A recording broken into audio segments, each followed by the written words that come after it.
How to make a welcome series email on Klaviyo. Hi guys, welcome back to the channel. In this video I am going to show you how you can do it easily. So the steps are very simple and easy, so you have to follow me along the video. So now let's get started.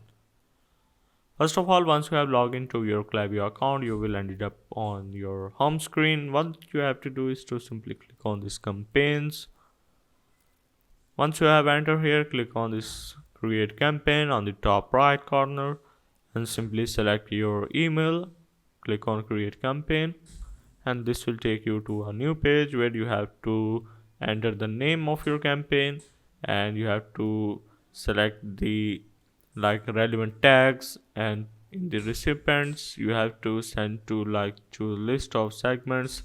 As you can see, you have to read and choose between them, and you can also select this don't send to list. And there are also a couple of more options here. Once you are done reading and confirming it, you have to go for this continue to content.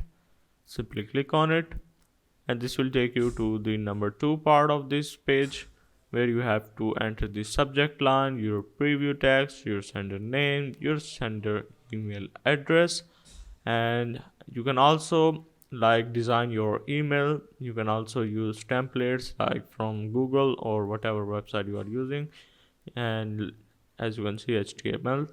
So once you are done, click on this continue to review. So I can't select all of these now. So after that, there is a simple review and you are good to go. So I hope this video will help you out. This is how to make a welcome series email on Klaviyo.